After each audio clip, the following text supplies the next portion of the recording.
a daytime review, don't you know? And actually, my first one for a while, I mean a while by my standards, I have been to see 2 films in between whatever the last thing I reviewed was. Can't even think what it was.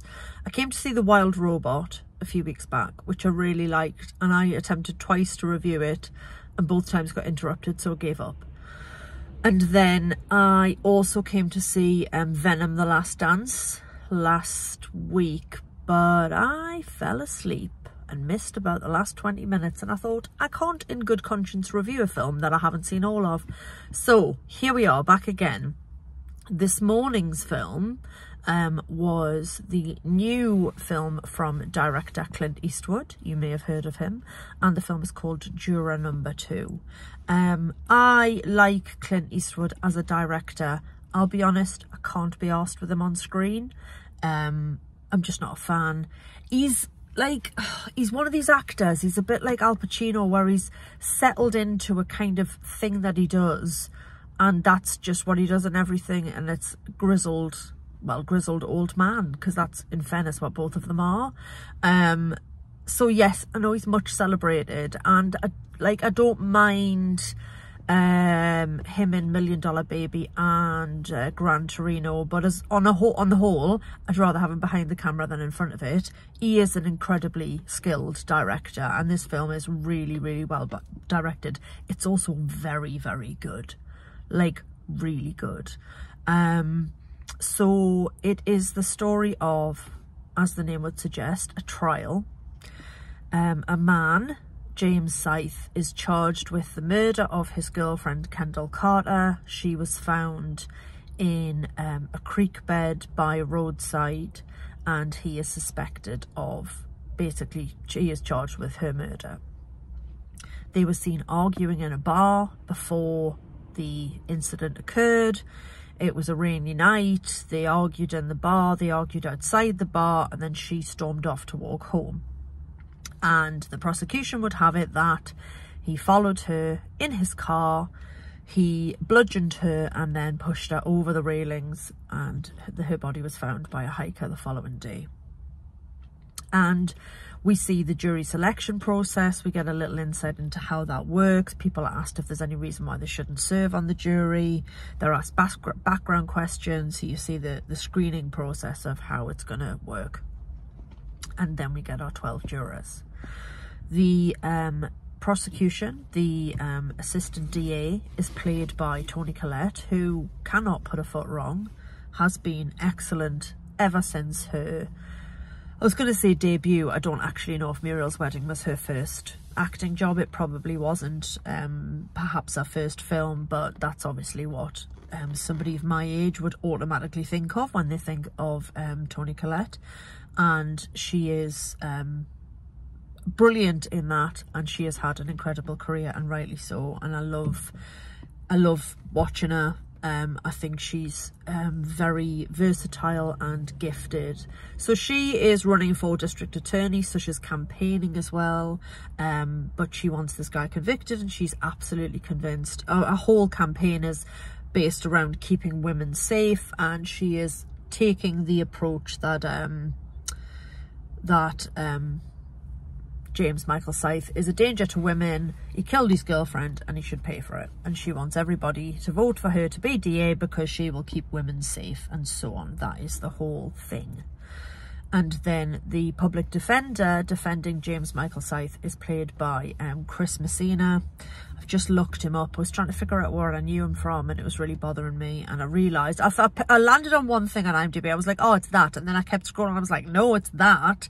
He plays Reese Lansing in The Newsroom, which is an Aaron Sorkin TV show from a few years ago. Only ran for 3 seasons, but it's amazing. Obviously it's amazing, it's Aaron Sorkin. So he plays the public defender, and on the jury we have a mix of characters, because that's how juries should be. People from different backgrounds, people with different, viewpoints. There's a mix of old and young, persons of colour, white people. One of the jurors is played by J.K. Simmons, who I would watch in quite literally anything. I think he is flawless as an actor. I absolutely adore him. There's a Christmas film coming out soon where he plays Father Christmas, which I'm really excited about. So yeah, I love J.K. Simmons. Another one of the jurors is played by Nicholas Hoult, and he is the juror number 2 of the title. Again, I'm going to take a moment just to sing the praises of Nicholas Hoult because I think he's superb. A lot of people know him as the kid from About a Boy with the terrible eyebrows. Oh, why do I get... No, Toni Collette wasn't in About a Boy, was she? Was she? Was she his mother? She was, wasn't she? Oh my God, I've just realised that. I don't particularly like About a Boy, which is weird because I like Hugh Grant. I like Rachel Weisz, I like Nicholas Hoult, I like Toni Collette, and I like Nick Hornby. But for some reason, the combination of all those things wasn't for me. So yeah, oh my God, I've just realised they were reunited. How funny. Nicholas Hoult is juror number 2 of the title. This guy, he's called Justin Kemp. He's a recovering alcoholic with a heavily pregnant wife. You realise that they've had a difficult pregnancy in the past. So a lot is riding on it this time around.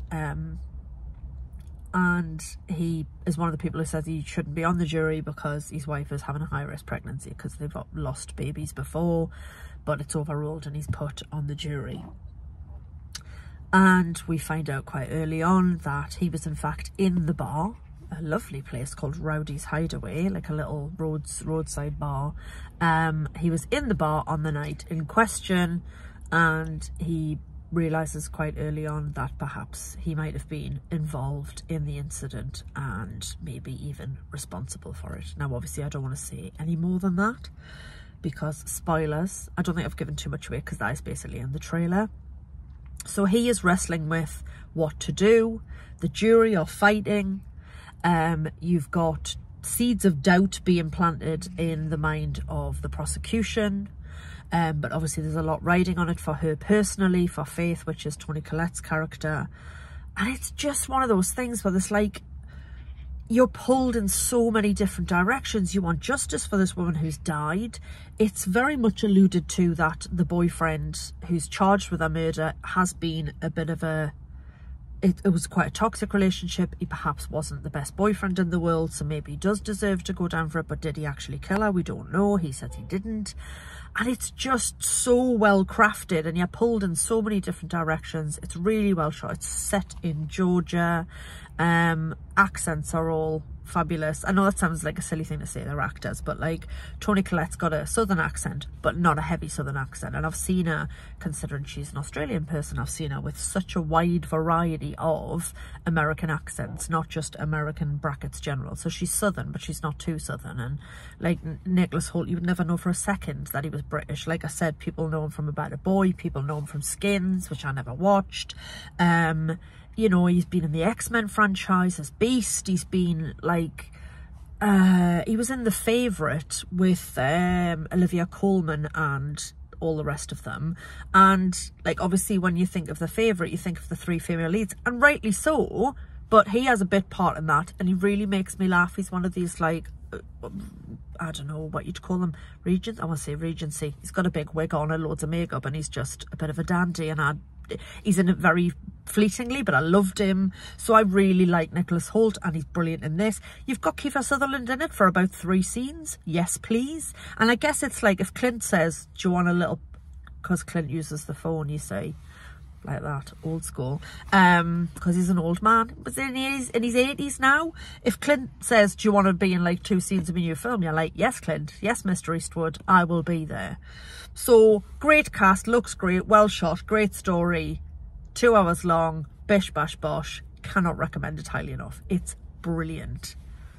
It also made me think of the last courtroom-based drama that I saw with Kiefer Sutherland in, which was A Time to Kill, which I can't watch because it's too harrowing, but it's also so good.